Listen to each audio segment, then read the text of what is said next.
Hello guys, welcome back to Community StarCraft 2. I'm here for another Korean pro game. This game is going to be oGsMC. Yes, probably the best Protoss player in the world right now. Spawning here is the red Protoss on the top right hand side of Typhon Peaks, which I don't see a lot of Korean games on this map because they just don't put it in a lot of the tournaments, which is the only Korean stuff I usually watch. He's going to be fighting this blue Zerg player who this translates out to StarTale'KingKong, who's one of the lesser known StarTale players. And it's kind of funny. I'll share a quick story for you, or rather with you. I downloaded this replay a long time ago and I don't remember where I got it from. So I spent all this time trying to go through and figure out what these symbols actually sounded out to be. I recognized the first few because all StarTale players have these first few symbols. So I wrote them all down, and I looked up the Korean alphabet and tried to make sense of this. But the funny thing is that they actually combine two sounds together in one character. So like this and the line underneath it is both a consonant sound and a vowel sound. So I was like, ah, crap. So I eventually just got lucky and searched around and found these symbols exactly matching, and it translated out to King Kong. So I'm doing all this work that might seem pointless just to be sure that you guys know who's actually playing in these games. But anyway, let's go ahead and pull up the production tab here as we see nothing very unusual going on.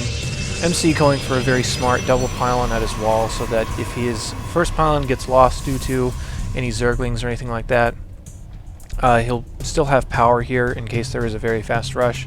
Which there's not going to be, since King Kong took his spawning pool at a very normal time. I believe it was on 14 supply if I was paying attention to it well enough. But anyway, MC's going to complete his wall here with his cybernetics core and get a zealot to just hang out in that small little space right there to prevent any Zerglings or anything from running up. And King Kong is actually scouting in the correct direction with his first Overlord, so he's going to know exactly where MC is to start this game off. King Kong should be sending down a drone here pretty soon to take his hatchery, but he's instead deciding to get his queen first and his speed started, and 4 Zerglings on the way. So it's going to be a more typical speedling expand rather than kind of a mishmash between pool and expand whenever the pool's done and not really have a set plan. So these Zerglings are going to easily push this probe off, but MC runs it away in advance. He actually still gets his probe in there to delay the hatchery just as long as humanly possible. And his probe is probably still going to die on the way home if King Kong decides to pursue that. So a little bit of harassment there from MC, but he is going to wind up losing that probe anyway, so that will die. Overlord does now know where MC is, as he did get the scout in there, as we can see. And I'm trying to get vision of it, but I had this stupid little whatever that is selected and it wouldn't let me. So this Zerg player, King Kong, does see everything that's going on in MC's base. MC is showing a 1-gate expansion here, which as he's throwing down the pylon on the low ground, I'm not actually sure that that walls that off or not. It's been a while since I've played on this map, and I can't remember if that actually walls it off, but it looks off to me. Anyway, what we're going to see out of King Kong here, though, is really fast 12 Zerglings. He sees this 1-gate expansion coming down because of the timings, knowing that he only has these 2 sentries and a zealot, and MC's not throwing up anything else behind this, so this is really dangerous of him to do. Looks like he just asked for a pause. Here comes the Zerglings pressing in here just a little bit to try and test the waters to see what else is going on. MC is playing so risky right now. He is now finally throwing down an extra couple of gateways. The Zerglings are rallying here, though, and MC needs to be really careful as far as what's going to be going on, or rather how he's going to manage this. Good force fielding will still keep him alive, so that's a really efficient force field right there, but this Nexus may still get cancelled, as I don't think MC just has the raw killing power to push these Zerglings off in time. And it's going to be close, but he's going to have to cancel it. Yeah, there it goes. The Zerglings do their job, and King Kong's investment is not in vain. MC finally gets his extra 2 gateways down. I would not be surprised to see him throw down a Stargate, but as soon as I'm about to say that, he throws down a Twilight Council instead. I have seen him go for a 3-gate DT play off of this 1-gate expansion, but it just typically doesn't work out all that well. Zergs can deny that really easily, and these Zerglings may actually get into the main, as MC is not paying very much attention to them. He does pull 1 sentry in time, so King Kong was kind of bad unit control. Ooh, he actually missed some force fields. on a sentry, but still save that sentry's life anyway. Those Zerglings got distracted by a probe sitting right here and could have just ran right into the main, unless MC actually had a warp in there I didn't actually see, so that may have been why he decided to not actually press in there. Here comes a Roach Warren for King Kong, 11 drones, and indeed here's the Dark Shrine coming out of MC. That should be pretty well protected from any Overlord scouting, so we can't see an Overlord hanging out here. There's another one here that was getting pushed away by the sentries, but it kind of looked like bait, so that he could move MC's forces away and run his Zerglings up here, hopefully, and get inside the main. But with this Roach Warren coming down, that should make the Zerg player pretty safe, and he actually should be crushing MC right now in economy. 42 to 32, so a 10 worker lead right now. And since Zergs can actually put out workers in batches of, 10 at a time at this stage of the game, he will continue to leap ahead in workers if he decides to be very economically aggressive, but he's not. He's instead going for some quick roaches as soon as his Roach Warren is done, starting his +1 attack, and getting double Evo chambers, so he's going to want to get the second evolution chamber doing something, and he does it right then. Roach speed is now on the way. MC is looking for a small push out here, but he really needs to be careful now that there's going to be roaches on the field and speed Zerglings, and some of these sentries are not at ideal energy right now. They're all pretty low energy, so he has very limited force fields to work with. So we'll see exactly how he handles it. This could also just be a little bit of a trick so that MC can get his proxy pylon down now that the Dark Shrine is actually done. +1, excuse me, is on the way, and Blink is also on the way for MC.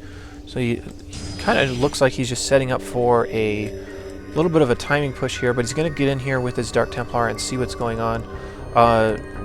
King Kong is on Lair Tech, so this Dark Templar harassment shouldn't do too much damage. He'll probably still pick off a reasonable number of probes. King Kong actually sees this, and here's the Overseer coming in right now, so this push from MC is going to be really minimized in terms of the damage it's going to do, especially if he's just running his Dark Templar around. But I think he noticed that the Overseer is popping. Smart to separate these two so that only one of them is going to die in all likelihood. And if he gets off the creep, he should be able to outrun these roaches that do not have their speed done quite yet.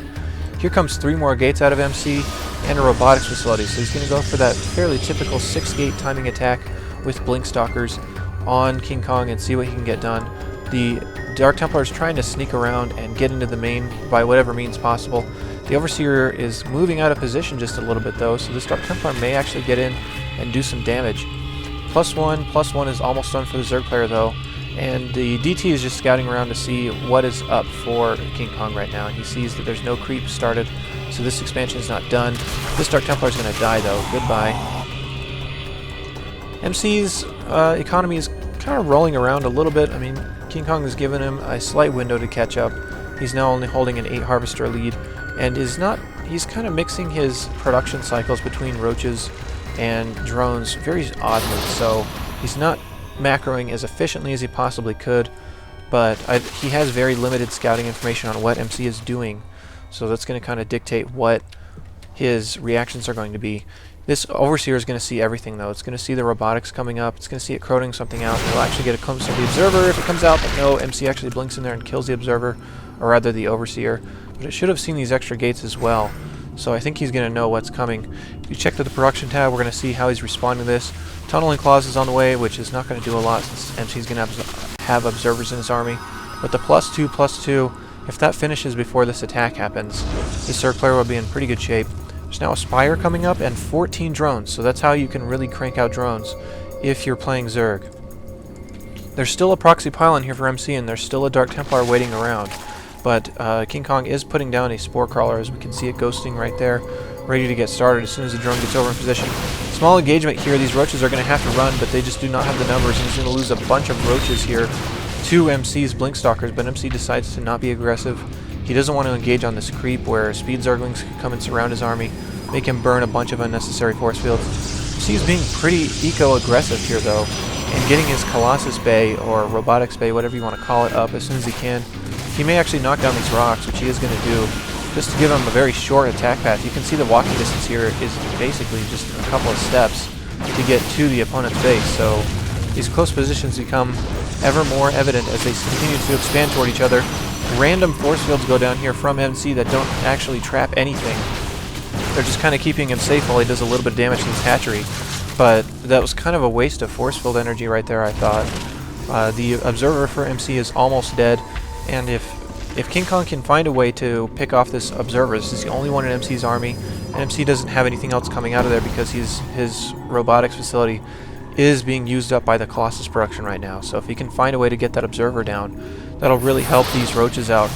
MC does catch one roach out of there, but he's separating his army just a bit, so he needs to be kind of careful and not get surrounded here.